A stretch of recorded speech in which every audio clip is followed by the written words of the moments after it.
أشهد أشهد أن لا إله إلا الله وحده لا شريك له وأشهد أن محمدا عبده ورسوله أما بعد فأعوذ بالله من الشيطان الرجيم بسم الله الرحمن الرحيم الحمد لله رب العالمين الرحمن الرحيم مالك يوم الدين إياك نعبد وإياك نستعين اهدنا الصراط المستقيم صراط الذين أنعمت عليهم غير المغضوب عليهم ولا الضالين. Hazrat Amirul Mominin Mwenyezi Mungu amsaidie sana anasema kuna matukio ya maisha ya Hazrat Abubakar Siddiq radhiyallahu ta'ala anhu ambayo nitayaeleza. Muda wa kifo cha Hazrat Abubakar radhiyallahu anhu ulipowadia, yeye alimuita Hazrat Abdurrahman bin Auf na akasema kwamba niambie kuhusu Umar. Yeye yani Hazrat Abdurrahman bin Auf akasema kwamba ewe khalifa wa mtume wa Allah, wallahi yeye yani Hazrat Umar ni mbora zaidi kuliko hata rai yako, isipokuwa kuna ukali katika tabia yake. Hata Abubakar akasema kwamba ukali upo, kwani yeye ananiona mimi ni mpole. Akikabiziwa uamiri, basi mambo mingi aliyonayo yeye atayaacha, kwani mimi nimemwona kwamba kila nikimtendea mtu fulani kwa ukali, yeye alikuwa anajaribu kunifanya kuwa razi juu yake, na kila nilipokuwa namtendea mtu fulani kwa upole, yeye alikuwa ananiambia nimtendee kwa ukali. Kisha Hazrat Abubakar akamuita Hazrat Usman bin Affan na akamuuliza kuhusu Hazrat Umar. Hazrat Usman akasema kwamba batini yake ni bora zaidi kuliko zwahiri yake na hakuna mfano wake kati yetu. Hapo Hazrat Abubakar akawaambia maswahaba wote wawili kwamba kile nilichowaambieni msimwambie yeyote kama mimi namwacha Hazrat Umar. Kisha Hazrat Abubakar akasema kwamba kama mimi namwacha Hazrat Umar, basi siendi mbele ya Osman, na yeye atakuwa na hiari kwamba yeye asiwapunguzieni katika mambo yenu. Mimi sasa natamani kwamba nijitenge na mambo yenu na niwe miongoni mwa wapitao wenu. Katika marazi ya Hazrat Abubakar radhiyallahu anhu, Talha bin Ubaidullah akamjia Hazrat Abubakar na akasema kwamba wewe umemfanya Hazrat Umar kuwa khalifa juu ya watu, ilhali wewe unaona kwamba yeye katika uwepo wako jinsi anavyowatendea watu, na wakati ule hali itakwaje atakapokuwa peke yake na wewe utakutana na Mola wako na yeye atakuuliza kuhusu watu wako, yani Allah Taala atakuuliza kuhusu watu wako. Hata Abubakar akasema kwamba nikalisheni. Alikuwa amelala, akasema kwamba nikalisheni. Yeye alipoketi akakalishwa, naye akasema kwamba je, unaniogopesha kutoka Allah? Nitakapokutana na Mola wangu na yeye ataniuliza, mimi nitamjibu kwamba mimi miongoni mwa waja wako yule aliyekuwa mbora kabisa nimemfanya kuwa khalifa juu ya watu wako. Musleh Maud raziyallahu taala anhu anaeleza akieleza nukuu kutoka vitabu vya historia anasema kwamba muda wa kifo cha abubakar ulipowadia yeye akashauriana na masahaba kwamba ni mteue nani kuwa khalifa. masahaba wengi wakatoa rai kuhusu uamiri wa hat omar na baadhi yao wakapinga wakisema kwamba kuna ukali katika tabia ya hat omar, isije ikatokea hivi kwamba awatendee watu kwa ukali. yeye akasema kwamba ukali huo ulikuwepo pale ambapo hakupewa wajibu. sasa atakapopewa wajibu basi ukali huo utabadilika na atakuwa mpole. hivyo masahaba wote wakarizia juu ya ukhalifa wa hat omar kwa kuwa siha ya hat abubakar ilikuwa imekushaharibika sana. hivyo hat abubakar akisaidiwa na mkewe asma, na katika hali hii ambapo miguu yake ilikuwa inatetemeka na mikono yake pia ilikuwa inatetemeka, akaja miskitini na akiwahutubia waislamu wote akasema kwamba mimi nimefanya tafakur kwa siku nyingi juu ya jambo hili kwamba kama ni kifa basi nani awe khalifa wenu. basi baada ya kutafakari na kufanya maombi mengi mimi nimeonelea kwamba nimteue omar kuwa khalifa wenu. hivyo baada ya kifo changu omar atakuwa khalifa wenu. maswahaba wote na watu wengine wakakubali ukhalifa huo, na baada ya kifo cha abubakar wakafanya baiati ya hat omar. kisha kuhusiana na swala hilo hat musleh maud anasema zaidi akitoa jibu la shutma hii kwamba kwa nini akamteua khalifa mtukufu wa pili. anasema kwamba kama isemwe ya kwamba kaumu ikimchagua mtu kisha mtu huyu anaweza kuwa khalifa, basi hat abubakar kwa nini alikuwa amemteua hat omar? jibu lake ni hili ya kwamba yeye hakumteua hivi hivi, bali kwanza alikuwa ameshauriana na maswahaba. tofauti ndiyo hii ya kwamba makhalifa wengine walichaguliwa baada ya kifo cha khalifa, na hat umar alikuwa amechaguliwa katika uwepo wa hat abubakar.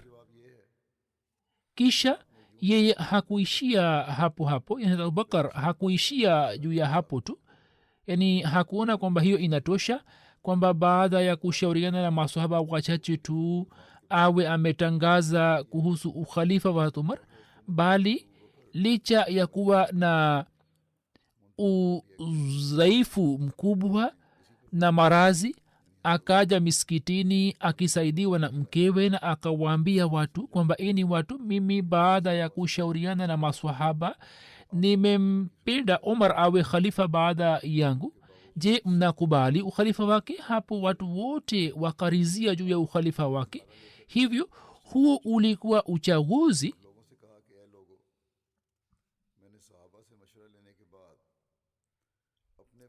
kuhusu marazi na wasia wa hat abubakar siddiq radhiallahu taala anhu. imeendikwa katika tarikh tabri ya kwamba yani habari za marazi ya hat abubakar na kifo chake zimeelezwa hivi kwamba sababu ya marazi ya hat abubakar iliyotokea ni kwamba jamadiul akhar tarehe 7 siku ya jumatatu alipooga, siku ile kulikuwa na baridi kali. hivyo kwa sababu ya baridi kali akapata homa iliyoendelea kwa siku 15 hadi akakosa nguvu ya kuja kwa ajili ya swala. akatoa amri kwamba umar aendelee kuswalisha swala. watu wakaendelea kumjulia hali, lakini siku hadi siku afya yake ikaendelea kuharibika zaidi. katika zama zile hata abubakar alikuwa ameishi katika nyumba ile ambayo mtume saa salam alikuwa amempatia, na nyumba hiyo ilikuwa mbele ya nyumba ya hat usman bin affan. katika zama za marazi zake hat usman akaendelea kumuuguza. hata abubakar akaendelea kuugua kwa siku 15 na mtu fulani akamwambia kwamba umwite tabib. itakuwa bora kwako. Yeye akasema kwamba tabib amekusha niona. Watu wakasema kwamba amekwambiaje? Abubakar akasema kwamba yeye amesema kwamba inni afalu ma asha, mimi nafanya nachotaka. Katika riwaya nyingine imeelezwa kwamba Abubakar radhiallahu anhu alipougua watu wakamuuliza kwamba je, tumuite tabibu kwa ajili yako? Abubakar akasema kwamba tabibu ameniona na ameniambia kwamba inni faalu lima urid, yani mimi nitafanya kile nitakachotaka. Kwa vyovyote vile alichomaanisha ni kwamba sasa haya ni matakwa ya Allah kwamba aniite kwake na sina haja ya tabibu yeyote. hata Abubakar radhiallahu taala anhu jioni ya Jumanne tarehe 22 Jamadiul Akhir mwaka wa 13 hijra alifariki dunia akiwa na umri miaka 63 na ukhalifa wake, zama ya ukhalifa wake ilikuwa miaka 2 miezi 3 na siku 10. maneno ya mwisho aliyotamka Abubakar radhiallahu taala anhu yalikuwa aya ya Qur'ani tukufu isemayo tawafani musliman wa alhiqni bisalihin, unifishe mnyenyekevu na uniunganishe na watendao mema. pete ya Abubakar Siddiq ilikuwa na nukushi yake isemayo nemal qadirullah, yani Mwenyezi Mungu ana kudra kubwa sana. hat Aisha radhiallahu anha anasema kwamba Abubakar akasema, baada ya kumaliza mazishi yangu uangalie kama kuna kitu kilichobaki nyuma. alikuwa amempatia vitu vyote hat Omar, akasema uangalie kama kuna kitu kilichobaki nyuma na ukikuta basi umtumie hat Omar. kuhusu mazishi yake akasema kwamba mavazi ambayo nimeyavaa uyaoshe na uyatumie pamoja na vitambaa vingine kama sanda yangu. hata Aisha akasema kwamba mavazi haya ni ya zamani, labda tuwe na kitambaa kipya kwa ajili ya sanda. akasema kwamba watu walio hai wana haki zaidi ya kuvaa mavazi mapya kuliko wafu. hata Aisha anasimulia ya kwamba hata Abubakar alikuwa amefanya wasia ya kuwa mkewe hat Asma binti Amas amwogoshe. mwana wa hata Abubakar hata Abdurrahman akamsaidia mama yake. sanda yake ilikuwa na vitambaa viwili. kitambaa kimoja kilikuwa kwa ajili ya kutumia katika kuogesha maiti yake. riwaya nyingine inasema kwamba akavishwa sanda katika vitambaa vitatu, kisha akawekwa juu ya kitanda cha Mtume sallallahu alaihi wasallam. hiki ni kitanda ambacho hata Aisha alikuwa analala juu yake, na juu ya kitanda hicho jeneza yake ikanyanyuliwa, na hata Omar akaswalisha sala ya jeneza yake akiwa katikati ya kaburi la Mtume sallallahu alaihi wasallam na mimbari. na wakati wa usiku akazikwa karibu na kaburi la Mtume sallallahu alaihi wasallam. kichwa chake kikawekwa mbele ya mabega ya Mtume sallallahu alaihi wasallam. na wakati wa mazishi ya Umar bin Khattab, Uthman bin Affan, Talha bin Ubaidullah, Abdurrahman bin Abubakar wakaingia kaburini na wakamzika.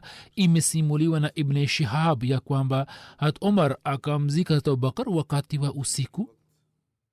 Salam bin Abdullah anaeleza kauli hii ya babake akisema kwamba sababu ya kifo cha Abubakar Siddiq radhiyallahu ta'ala anhu ilikuwa ni ghamu ya kifo cha Mtume sallallahu alaihi wasallam, kwani baada ya kifo cha Mtume sallallahu alaihi wasallam mwili wake uliendelea kuzofika hadi akafariki dunia.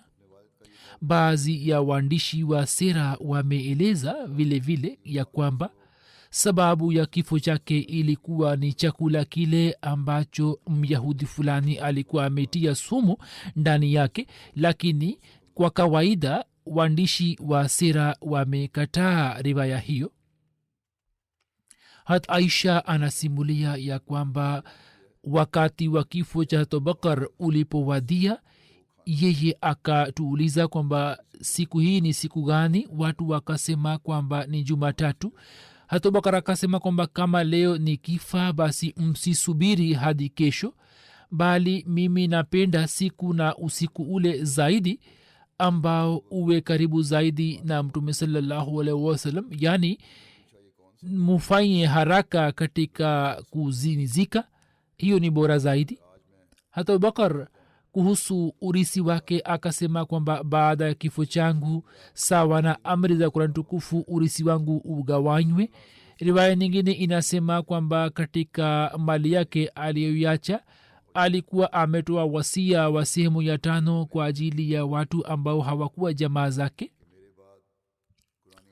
kuhusu wake na watoto hata Abubakar radhiyallahu ta'ala anhu inasemwa kwamba alikuwa na wake 4. namba 1 Qutala binti Abdul Uzza. kuhusiana na kusilimu kwake kuna hitilafu. huyo alikuwa mama ya hat Abdullah na hat Asma. hat Abubakar alikuwa amempa talaka katika zama za ujahilia. safari moja yeye akamjia hat Asma, yani akamjia binti yake hat Asma akiwa na samli na chizi kama zawadi, lakini hat Asma akakataa kupokea zawadi hiyo na hakumruhusu kuingia nyumbani, na akamtumia hat Aisha ujumbe kwamba amuulize mtume sallallahu alaihi wasallam kuhusu swala hilo. akamwambia hat Aisha kwamba umuulize mtume sallallahu kwamba mama yangu amekuja kwangu na ameniletea zawadi, na kuhusiana na kumpatia ruhusa kuingia nyumbani yeye ana amri gani. mtume akasema kwamba umruhusu kuingia nyumbani na upokee zawadi yake. mke wa pili alikuwa hat Roman binti Amir aliyetokana na Banu Kinana bin Khuzaima. mume wake wa kwanza Haris bin Sakhbara alikuwa amefariki katika Makka, kisha yeye akaolewa na Abubakar. akasilimu mwanzoni kabisa na akafanya baiati ya mtume sallallahu alaihi wasallam na akahamia Madina. kutoka kwake hat Abdurrahman na hat Aisha wakazaliwa. kifo chake kilitokea mwaka wa 6 hijra katika Madina, na mtume sasa mwenyewe akaingia katika buri lake na akafanya dua ya maghfira yake. mke wa 3 alikuwa hat Asma binti Umayas bin Mabad bin Haris. kunia yake ni Abdullah. yeye alikuwa amekwisha fanya bayati kabla ya waislamu kuingia katika Dare Arqam, na alikuwa amekwisha fanya bayati ya mtume sallallahu alaihi wasallam. alikuwa miongoni mwa wale waliohamia Madina, yani waliotangulia kuhamia Madina. kwanza akahamia Uhabeshi pamoja na mumewe hat Jafar bin Abu Talib, kisha kutoka huko mwaka wa 7 hijra akaja Madina. mwaka wa 8 hijra katika vita vya Mauta Jafar akauawa shahidi, kisha ye akaolewa na Abubakar radhiyallahu ta'ala anhu, na kutoka batini yake Muhammad bin Abi Bakar akazaliwa. mke wa 4 alikuwa hat Hubaba binti Kharija bin Zaid bin Abu Zuhair. alikuwa akitokana na tawi la Khazraj la Ansar. hata Abubakar alikuwa akiishi pamoja naye katika maeneo ya Sanaa yaliyojirani na Madina. kutoka kwake binti yake sahibzadi Kulsum akazaliwa, ambaye akazaliwa baada ya muda mfupi wa kifo cha Abubakar. katika kizazi chake alikuwa na wana 4 na mabinti 3. mwana wake wa kwanza alikuwa hat Abdurrahman bin Abubakar, ambaye alikuwa mwana wake mkuu. ye akasilimu siku ya Hudaybiyah na kisha akasimama kidete juu ya Uislam na akapata bahati ya kuishi pamoja na mtume sallallahu alaihi wasallam. alikuwa mashuhuri katika ushujaa wake, na baada ya kusilimu akaendelea kusimama kidete juu ya Islam yake. mwana wake wa pili alikuwa hat Abdullah bin Abubakar, ambaye akatoa mchango mkubwa katika hijrate Madina.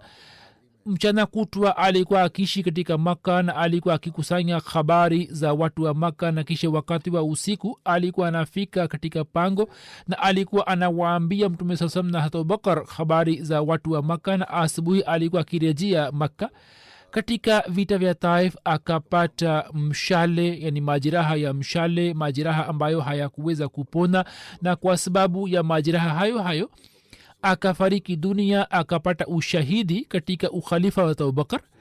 Mwana wake watatu alikuwa Muhammad bin Abubakar ambaye alikuwa mwana wake watatu, akazaliwa kutoka kwa Asma binti Umais. Wakati wa Hajjatul Wida akazaliwa katika Zulhalfia, akalelewa kwa Hat Ali, na Hat Ali katika zama zake akamteua kama gavana wa Misri na akauawa huko huko. Katika riwaya zingine inasemwa kwamba ye pia alikuwa miongoni mwa wale waliomua Hat Usman, wallahu alam. Ine alikuwa Hat Asma binti Abu Bakar, miongoni mwa watoto wake, ambaye ni mashuhuri kwa jina la Zatun Nitaqain. Alikuwa mkubwa kuliko Hat Aisha. Mtume sallallahu alaihi wasallam alikuwa amempatia lakabu ya Zatun Nitaqain, kwani wakati wa hijra yeye alikuwa amewaandalia Mtume sallallahu alaihi wasallam na babake chakula, na kisha alipokosa kitu chochote cha kufungia chakula akachana mkanda wake na akafunga chakula. Hat Asma alikuwa ameandaa chakula kwa ajili ya Mtume sallallahu alaihi wasallam na Hat Abubakar, na kisha alikuwa amewapatia kwa kufunga na kitambaa chake. Akaolewa na Zubair bin Awam, na katika hali ya ujauzito akahamia Madina.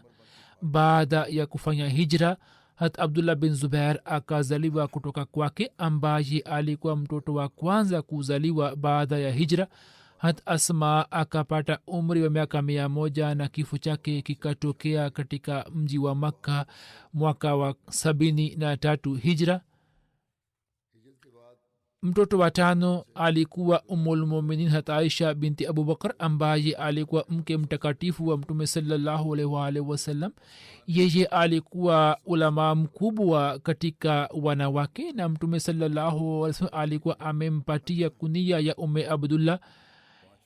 Mtume sasam alikuwa anampenda sana. Imam Shabi anasimulia ya kwamba Masruq kila alipokuwa akisimulia riwaya kutoka kwa Aisha alikuwa anasema kwamba Sadika binti Sadiq alinisimulia, ambaye alikuwa mpendwa wa Allah, ambaye Allah akateremsha utakaso wake. Akafariki dunia akiwa na umri wa miaka 63 katika mwaka wa 57 hijra, na sawa na riwaya nyingine akafariki dunia katika mwaka wa 58 hijra. Mtoto wa sita alikuwa Umme Kulsum binti Abubakar, ambaye akazaliwa kutoka Habiba binti Kharija Ansaria. Na wakati wa kifo chake Hat Abubakar akamwambia Hat Aisha kwamba hawa ni ndugu zako wawili na dada zako wawili. Hat Aisha akasema kwamba huyu ni dada yangu Asma, mimi namjua, na dada yangu wa pili ni nani? Hat Abubakar akasema kwamba yule ambaye yumo tumboni mwa binti ya Kharija, yani bado hajazaliwa, na atakapozaliwa atakuwa binti. Anasema habari hiyo ikaingia moyoni mwangu kwamba binti atazaliwa kwake, na hivyo ndivyo utokavyo. Hivyo baada ya kifo cha Abubakar, Umme Kulsum akazaliwa. Umme Kulsum akaolewa na Talha bin Ubaidullah, ambaye akauawa shahidi katika vita vya Jamal. Sawa na baadhi ya riwaya, kuna binti mmoja wa Abubakar ambaye alikuwa ameolewa na Hat Bilal, na pia inasemwa kwamba binti huyo alikuwa ametokana na mke wake mmoja kati ya wake wanne, na alikuwa ametokana na mume wa mke huyo wa kwanza. Kuhusu nizamu ya utawala imeindikwa kwamba Abubakar kila alipokuwa akikabiliana na shida fulani, jinsi alivyokuwa anaendesha nizamu ya utawala, na pale ambapo alikuwa anaona kwamba kuna haja ya kushauriana na watu mbalimbali, alipokuwa akitaka kupata ushauri kutoka watu wa fikha, basi alikuwa akiwaita Hat Omar, Hat Usman, Hat Ali, Hat Abdurrahman bin Auf, Hat Muaz bin Jabal, Hat Ubay bin Kab, Hat Zaid bin Sabit. Alikuwa anawaita maswaba hawa,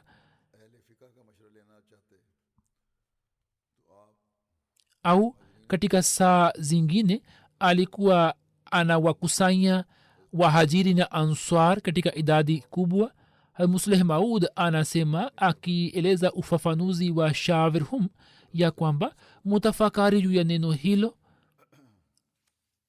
Neno hili linathibitisha kwamba anayechukua ushauri ni mtu mmoja, si wawili, na wale ambao anachukua ushauri ni zaidi ya watatu au watatu. Kisha afanye tafakur juu ya ushauri. Kisha amri inasema kwamba faiza azamta fatawakkal alallah, yani ukiwa na azma basi utimize jambo hilo na usimjali yeyote. Yani anayechukua ushauri achukue ushauri, kisha baada ya kuchukua ushauri afanye uchambuzi, achambue vizuri, na kisha asimjali yeyote. Kisha anaandika kwamba katika zama za Abubakar azma, kuna mfano wa azma hiyo. Watu walipoanza kuritaadi, watu wakatoa ushauri kwamba usimamishe jeshi ambalo linakwenda chini ya uongozi wa Osama, lakini Abubakar akasema kwamba jeshi ambalo limetumwa na Mtume sallallahu alaihi wasallam mimi siwezi kulirudisha. Mwana wa Abu Kahafa hana nguvu ya kufanya hivyo, isipokuwa akaweka baadhi pamoja naye. Yani Umar pia alikuwa anakwenda katika jeshi hilo, ye akamwambia kwamba abaki kwake.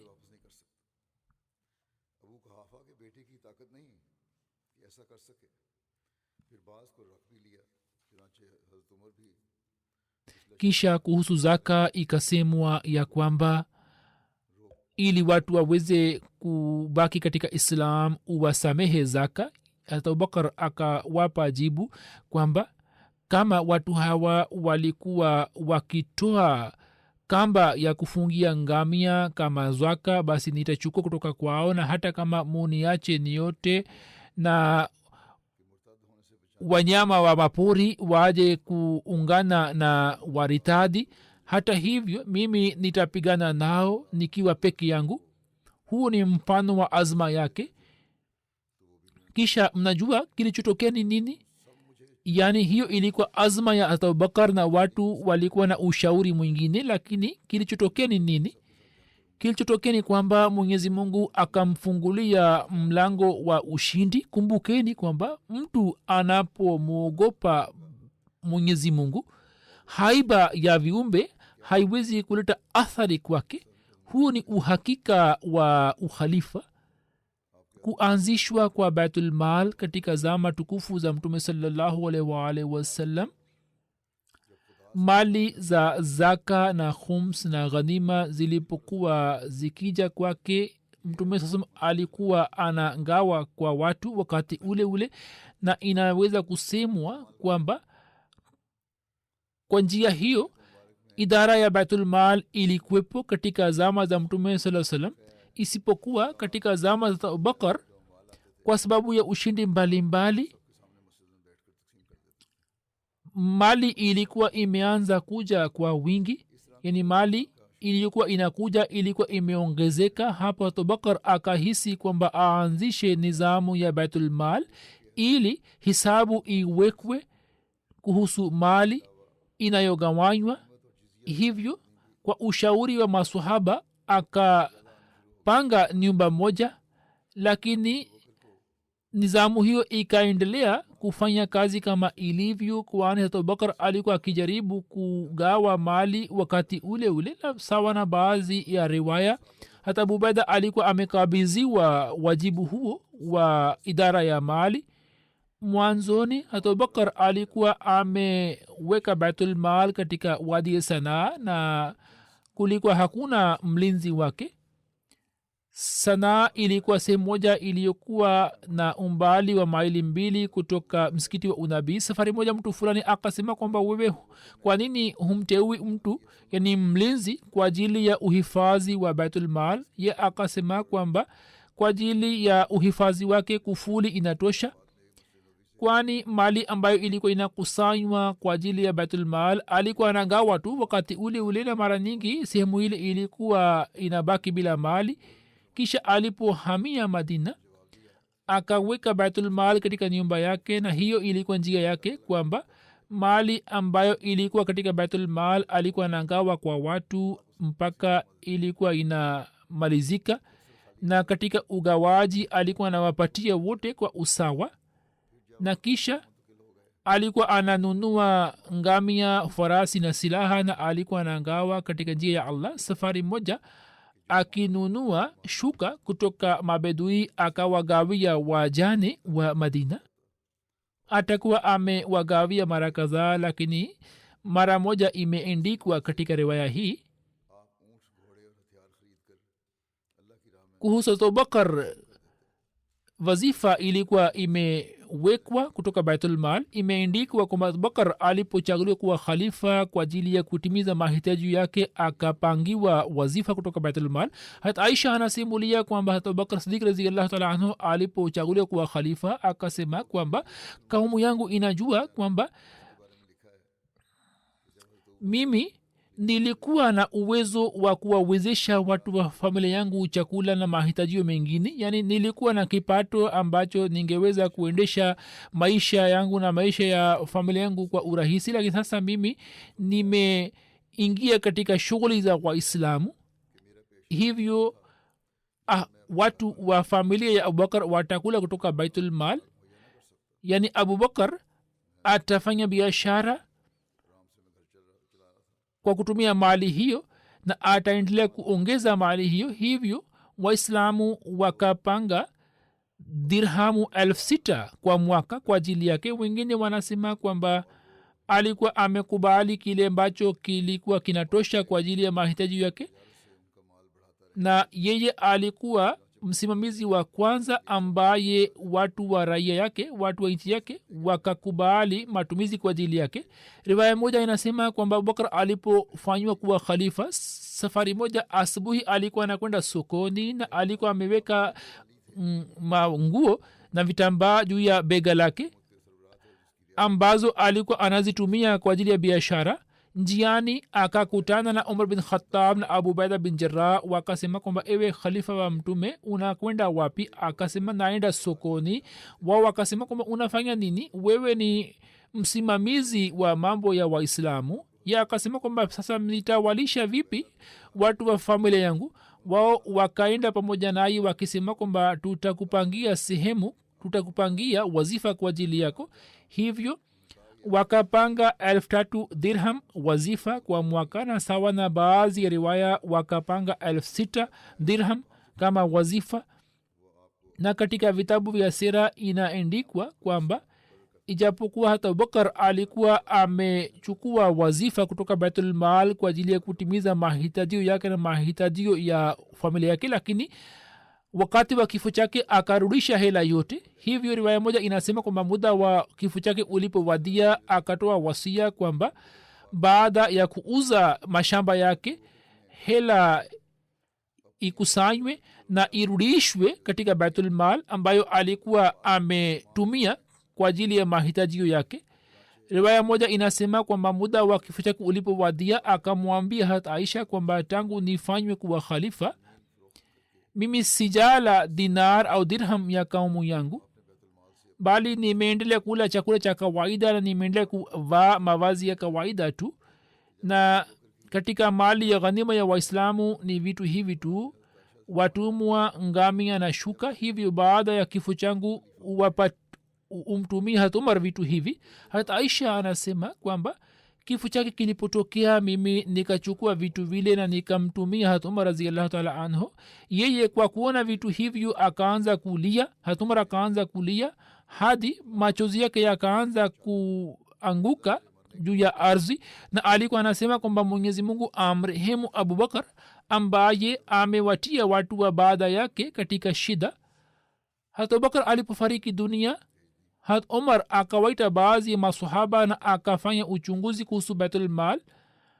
Hakukuta dirham wala dinari katika baitul mal, yani baitul mal ilikuwa haina kitu chochote, kila kitu alikuwa amekusha gawa. Hata Abubakar alikuwa ameanzisha nizamu ya qazwa, ijapokuwa katika zama zake idara hiyo ilikuwa haikuimarishwa, lakini hata hivyo akamkabidhi Hazrat Umar idara hiyo ya qadha. Riwaya moja inasema kwamba Hazrat Abubakar alipochaguliwa kuwa khalifa, Hazrat Umar akasema kwamba mimi nitatoa huduma katika mahakama kwa niaba yako. Hazrat Umar akaendelea kusubiri kwa mwaka mmoja, lakini katika muda huu hakuna mtu aliyemjia na shida yake. Watu walikuwa hawagombani, walikuwa hawabishani, hivyo maswala haya yalikuwa hayaibuki. Kulikuwa na idadi ndogo sana ya kesi fulani ikija, Hazrat Abubakar alikuwa anatoa muda kwa ajili yake na alikuwa anatoa hukumu. Hazrat Umar alikuwa ameteuliwa kama msimamizi wa idara ya qadha, na baadhi ya maswahaba walikuwa wameteuliwa kwa ajili ya kumsaidia. Hazrat Ali, Hazrat Muadh bin Jabal, Hazrat Ubay bin Kab, Hazrat Zaid bin Sabit, Abdullah bin Masud walikuwa wanamsaidia. Hazrat Umar anasimulia kwamba wakati ule kulikuwa na hali nzuri ya amani na uaminifu, kwamba mwezi mzima ulikuwa napita na watu wawili walikuwa hawanijii kwa ajili ya kuchukua uamuzi ya kesi yao.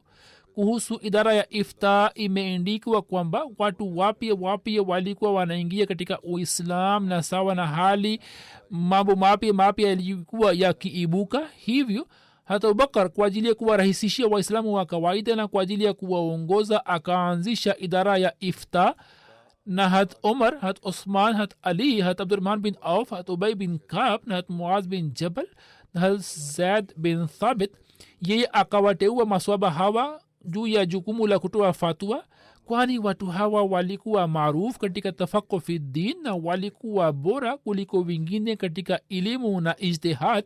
Na sawa na riwaya moja, hata Abdullah bin Masud pia alikuwa miongoni mwa maswahaba hawa wenye kutoa fatwa, na hakuna mwingine aliyekuwa na ruhusa ya kutoa fatwa isipokuwa hawa tu. Mwanahistoria mmoja ameandika kwamba kuhusu idara ya uandishi, kuhusu idara hiyo ya uandishi, mwanahistoria huyo anasema kwamba katika istilah ya ahde jadid, katib ni katibu wa serikali. hata Abubakar yani katibu ambaye anaandika notes, anaandika vitu mbalimbali wakati wa vikao. Katika zama za Abubakar nizamu hiyo ya uandishi ilikuwa haikuanzishwa rasmi, lakini walikuwepo watu ambao walikuwa wamepewa jukumu hilo. hata Abdullah bin Arqam alikuwa amepewa jukumu hilo. Hata hivyo katika zama za Mtume Abdullah bin Arqam alikuwa anafanya kazi hiyo. Sawa na riwaya moja, hata Abubakar katika zama za ukhalifa wake, Zaid bin Sabit alikuwa amesimamia idara hiyo ya uandishi, na saa nyingine hata Ali na hata Usman pia walikuwa wanamsaidia.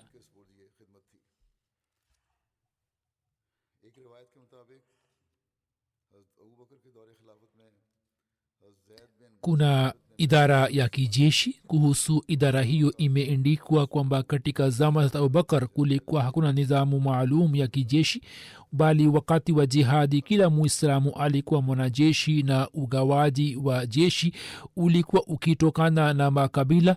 Kila kabila lilikuwa na amiri wake, na juu yao alikuwepo amirul umara, chio ambacho Abubakar alikuwa amekianzisha.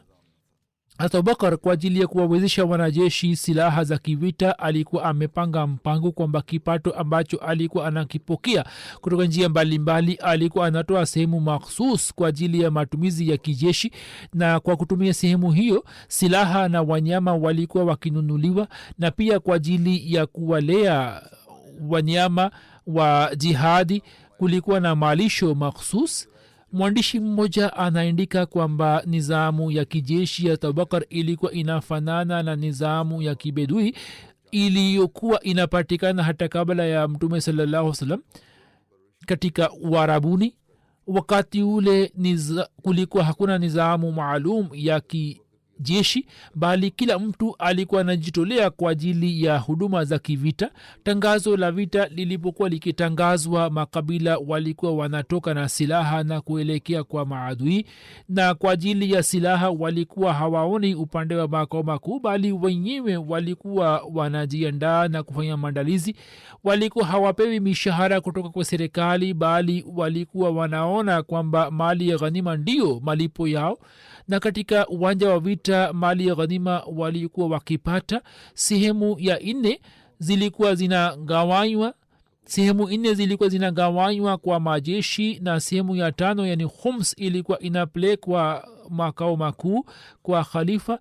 Na kutoka matumizi hayo ya khums, kutoka khums matumizi ya kiserikali yalikuwa yanafanywa. Miongozo ambayo aliitoa kwa wanajeshi na viongozi mbalimbali ambao walikuwa wanateuliwa kama amirul umara imeandikwa kwamba akitoa hutuba kwa jeshi la Usama, hat Abubakar Siddiq akasema kwamba mimi natoa nasiha kwa mambo 10: msifanye hiana na msiibe mali ya ghanima, msivunje ahadi na msifanye musla, na msimue mtoto mdogo wala mzee wala mwanamke, na msikate mitende wala msichome, na msikate miti yenye matunda, msichinje mbuzi, ngombe au ngamia isipokuwa kwa ajili ya chakula tu. Mkihitaji mnaweza kufanya, waila msifanye. Na mtapita karibu na watu ambao watakuwa wamejitolea katika makanisa, basi muwaache katika hali yao na msifanye lolote, ini wale ambao ni rahab. Na mtapita karibu na watu ambao watawapatieni vyakula katika vyombo mbalimbali, mule kwa jina la Allah. Na mtakutana na watu ambao watakuwa wamenyoa nywele zao katikati ya vichwa vyao, na watakuwa wameacha nywele pembezoni mwao, na nini muwashughulikie kwa upanga, kwani watu hawa ni wenye kuwachochea watu wengine zidi ya Waislamu na wanapigana vita. muondoke kwa jina la Allah. Mwenyezi Mungu awalindeni kutoka kila aina ya marazi na tauni na majeraha. Vivyo hivyo hat Abubakar wakati wa kumtuma hat Yazid bin Abu Sufyan kwa ajili ya vita vya Syria akamwambia, habari hizi nimekwisha zieleza katika hutuba ya nyuma, na weka mbele yenu muhtasari wa mambo yaliyo muhimu. Mambo haya ni muhimu sana, kila kiongozi anapaswa kuyakumbuka. Yeye akamwambia kwamba mimi nimekuteua kama msimamizi ili nikujaribu, na kwa kukutoa nje nifanye malezi yako. Ukitimiza wajibu wako kwa uzuri na kwa weledi, basi nitakuteua tena juu ya kazi yako na nitakupatia maendeleo zaidi, na ukionyesha uzembe basi nitakuuzulu. Ushike uchamungu wa Allah, yeye anaona batini yako kama anavyoona zahiri yako. Katika watu mtu aliye karibu zaidi na Allah ni yule ambaye anatimiza haki ya urafiki wake na Allah, na katika watu mtu aliye karibu zaidi na Allah ni yule ambaye kwa kupitia matendo yake anajaribu kupata ukaribu wake. Kisha akasema kwamba uepukane na ujahilia na ubaguzi. Mwenyezi Mungu hapendi vitu hivi, hapendi kabisa. Kisha akasema kwamba uwatende wanajeshi wako kwa wema na uwatakie kheri, na ukiwapatia mawaiza na nasaha uwapatie mawaiza mafupi, kwani mambo marefu yanawasahulisha watu mambo mengi. Wewe ujirekebishe, watu watajirekebisha. Huzur amesema kwamba viongozi wakijirekebisha basi watu wanajirekebisha wenyewe, na swali swala kwa wakati pamoja na rukuu na sajda, yani kuswali swala kwa wakati ni muhimu sana. Kisha akasema kwamba wabalozi wa adui wakikujia uwaheshimu, lakini usiwakalishe sana kwako, yani wasiishi kwenu kwa muda mrefu, bali waondoke haraka ili wasiweze kujua jambo lolote kuhusu jeshi lenu. Msiwaambie jambo lolote kuhusu shughuli zenu, bali muwaambie mambo mafupi tu. Akasema kwamba uwazuie watu wako kuongea na wabalozi, yani kila moja asikutane na wabalozi. Sio maana kwamba wabalozi waende kwa watu na waonane nao, isipokuwa wakutane na watu makhsus tu, na wasiende kwa watu wa kawaida. Na pia ukiongea nao usizihirishe siri zako, uongee nao kwa umakini na wakati wa kuchukua ushauri. Akasema kwamba useme jambo sahihi ambalo ni kweli, utapata ushauri sahihi. Yani baada ya kumwambia jambo lote uchukue ushauri, na usifiche jambo lote kutoka mushir, waila utapata hasara. sasa pia akamwambia jinsi utaweza kukusanya taarifa za siku nzima, yani akitoa miongozo kwa viongozi akasema kwamba wakati wa usiku uongee na marafiki zenu, mukae wakati wa usiku na muchague baadhi yao na muongee nao, mtapata habari zote. Na pia uendelee kuvitembelea vituo vyao vya kijeshi bila kuwapa taarifa, na ukiona mtu ameghafilika kutoka faradhi yake basi umwonye.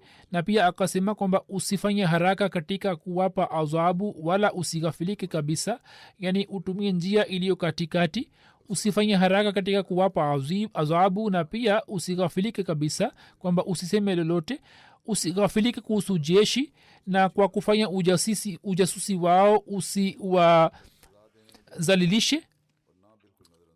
yani wakati wote usiendelee kufanya ujasusi wao, na kama kuna mambo yao ya kisiri usiwaambie wengine, na usiketi pamoja na watu ambao hawana kazi, na ukae na watu ambao ni wanyofu. Usiwe na woga, waila watu pia watakuwa na woga. Na uepukane na hiana katika mali ya ghanima ambayo inamkaribisha mtu karibu na fukara na inazuia ushindi na nusura. Huzur amesema kwamba haya ni mambo ambayo nimeweka mbele yenu. Kama nisemavyo kwamba mambo hayo ni muhimu sana kwa viongozi wetu, wanapaswa kuyazingatia, ndipo baraka itapatikana katika shughuli zao. Muhtasari wake kama nilivyosema nimeeleza ili wakumbuke, viongozi wetu wakumbuke.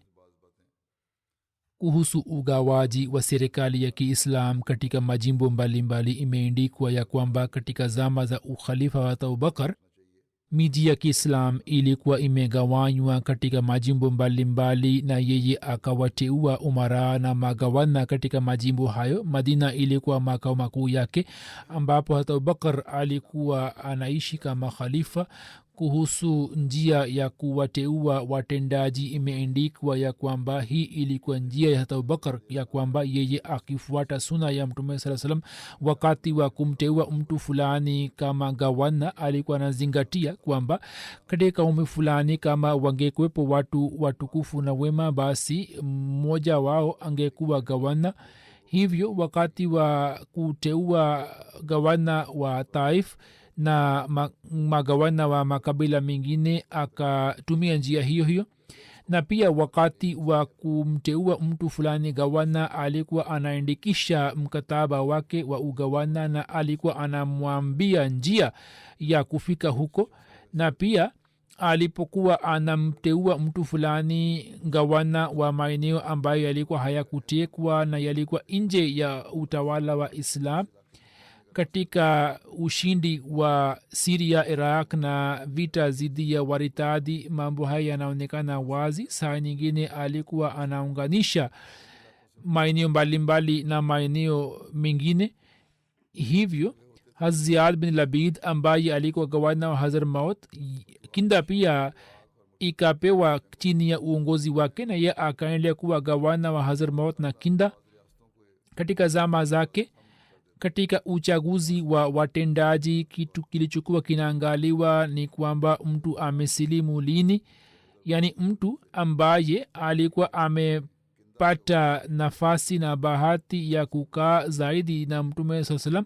Hiyo ilikuwa preference ya kawaida, na kuhusiana na hilo alikuwa na kiwango chake, kwamba mtu ambaye Mtume SAW alikuwa amemteua kwa ajili ya kazi fulani alikuwa habadilishi kazi yake. Kwa mfano, Mtume SAW alikuwa amemteua Usama kama amiri wa jeshi.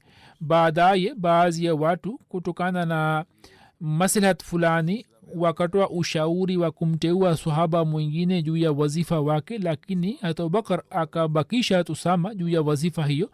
Na pia alikuwa anaona kwamba mtu fulani amepata bahati ya kukaa kwa Mtume sasa zaidi, na ndiyo maana alikuwa anawakabidhi watu majukumu mbalimbali ambao walikuwa wamesilimu kabla ya ushindi wa Makka. Na katika swala hilo yeye hakutumia upendeleo wa aina yoyote, na hiyo ilikuwa natija ya usuli zake na kanuni zake, kwamba watendaji wake aliwateua wakaendelea kutoa huduma kwa uwezo wao wote na wakajitolea sana kwa ajili ya islam. hata abubakar sadiq katika uchaguzi wa watendaji alikuwa anaheshimu rai ya watu ambao ni wenyeji. hivyo hat ala bin hazrmi katika zama tukufu ya mtume sasalam akaendelea kuwa gavana wa bahrain, baadaye akapelekwa sehemu nyingine. kisha katika zama za abubakar watu wa bahrain wakamwomba abubakar kwamba hat ala arudishwe kwao tena. hata abubakar akamteua ala bin hazrmi kama gavana wa bahrain na akatuma kwao. pia akatoa miongozo kwa watendaji, yani akawapatia watendaji miongozo mbalimbali. kuhusu hilo imeandikwa kwamba hata abubakar alikuwa anatoa miongozo mbalimbali. hivyo katika tarikh tabri imeandikwa kwamba akiwapatia amr bin as na walid bin ukba nasaha akasema kwamba muendelee kumwogopa allah katika zwahiri na kwenye batini. mtu anayemwogopa allah mwenyezi mungu anamwandalia njia ya wokovu na anampatia rizki kwa njia mbalimbali.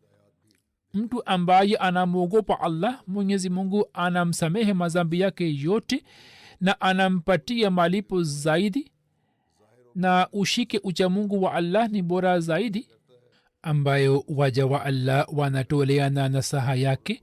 nini mnakwenda kupigana jihadi katika njia ya allah, hivyo kazi ambayo iwe sababu ya kuimarisha dini yenu na utawala wenu, kuonyesha uzembe katika kazi hiyo ni kosa lenu lisilosamehewa. hivyo msionyeshe uzembe wowote.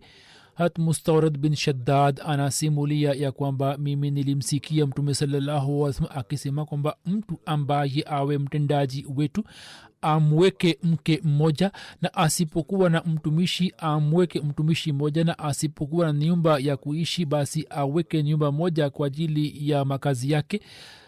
na mustarad akasema kwamba abubakar akasema kwamba mtu akichukua vitu zaidi ya vitu hivyo yeye ni mfanya hiana. wakasema kwamba ni mwizi. jinsi umal walivyokuwa wakichunguzwa, hata abubakar alikuwa anajua kuhusu shughuli zao, kwani watu hawa walikuwa wameshapata bahati ya kukaa kwa mtume sallallahu alaihi wasallam. hivyo hata abubakar alikuwa anawasamehe juu ya mambo yao madogo madogo. alikuwa anajua kuhusu mambo yao na shughuli zao, lakini alikuwa anawasamehe juu ya mambo yao madogo madogo. tarikh tabri inaeleza kwamba hat abubakar alikuwa hawafungi watendaji wake na watu wake, lakini mtu alipokuwa akitenda kosa kubwa alikuwa anamwonya hata kama awe mkubwa kiasi gani katika cheo chake. kuhusu hat muhajir bin ubaya alipojua kwamba yeye amengoa meno ya mwanamke mmoja ambaye anawazalisha waislamu kwa kupitia shairi yake, hapo akamwindikia hat muhajir barua ya kumwonya, barua ya maonyo.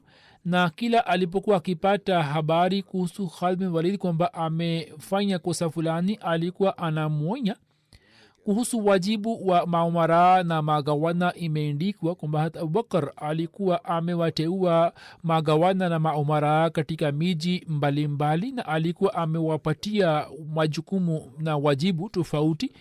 yani wao walikuwa na wajibu mbalimbali kuhusiana na mali na vitu vingine. walikuwa wanakusanya zaka kutoka matajiri, na walikuwa wanagawa kwa mafukara, na wakichukua jizia kutoka watu wasio waislamu walikuwa wanakusanya katika baitul mal. wajibu huo ulikuwa unaendelea tangu zama za mtume sallallahu alaihi wasallam. katika zama za mtume sallallahu alaihi wasallam mikataba ilikuwa imejadidishwa. wali wa Najran alijadidisha mkataba wake, kwani watu wa Najran yani wakristo walikuwa wameomba jambo hilo. maumara katika swala la kuwapatia watu wa maeneo yao mafunzo ya kidini na kusambaza islam na mahubiri walikuwa wanatoa mchango mkubwa. walikuwa wanawafundisha watu wao Qur'ani tukufu na amri za islam na mambo mengine, na walikuwa wanafanya kwa kufuata suna ya mtume sallallahu alaihi wasallam, kwani wajibu huo ulikuwa muhimu sana kwa mtume sallallahu na kwa khalifa wake. hivyo wajibu huo maumara na magawana wakautimiza na wakautekeleza kwa uzuri sana. mwanahistoria mmoja kuhusu Ziyad bin Labid anaandika kwamba asubuhi Ziyad alikuwa anakuja kuwafundisha watu Qur'ani tukufu kama alivyokuwa anafanya kabla hajateuliwa kuwa amiri. pia kwa kupitia malezi na mafunzo maumara hawa wakatoa mchango mkubwa katika kusambaza islam katika maeneo yao, na kwa kupitia mchango huo islam ikaimarika zaidi katika maeneo ambapo watu walikuwa wameritadi, watu ambao walikuwa wameingia katika islam na walikuwa hawajui kuhusu mafunzo ya islam. Matokeo mazuri yakapatikana kwa kupitia juhudi za maumara na magawana katika makao makuu ya islam na katika Makka Mukarrama na Taif.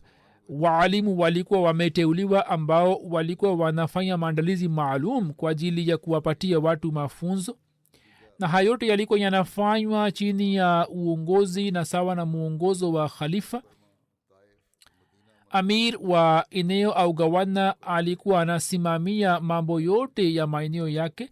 Alipokuwa anakwenda safarini alikuwa anamteua naibu wake ambaye alikuwa anasimamia mambo yote mpaka arudi. Mfano wake ni huu kwamba Muhajir bin Abi Umayya mtume salam alipomteua kama gawana wa Kinda baada ya kifo cha mtume salam, Abubakar akambakisha juu ya cheo chake. Muhajir kwa sababu ya maradhi yake hakuweza kwenda Yemen, hivyo akabaki katika Madina na akamtuma Ziyad bin Labid juu ya nafasi yake kwamba yeye aendelee kusimamia mambo yote mpaka yeye apone na arudi Yemen. Abubakar akampatia ruhusa yake. Pia Khalid bin Walid wakati wa ugawana wa Iraq alikuwa anamteua naibu wake mpaka areje katika Hira. Huzur amesema habari hizi zinaendelea, nitazieleza katika siku za usoni.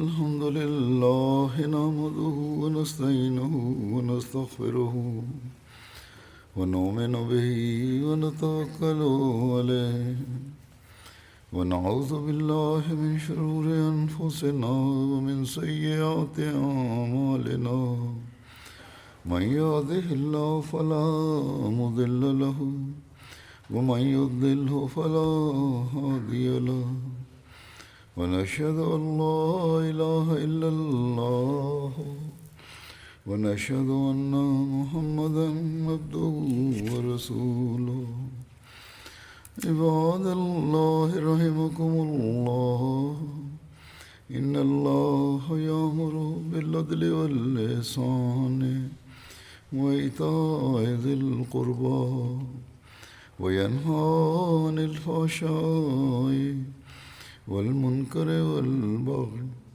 يعظكم لعلكم تذكرون اذكروا الله يذكركم وادعوه يستجب لكم ولذكر الله أكبر.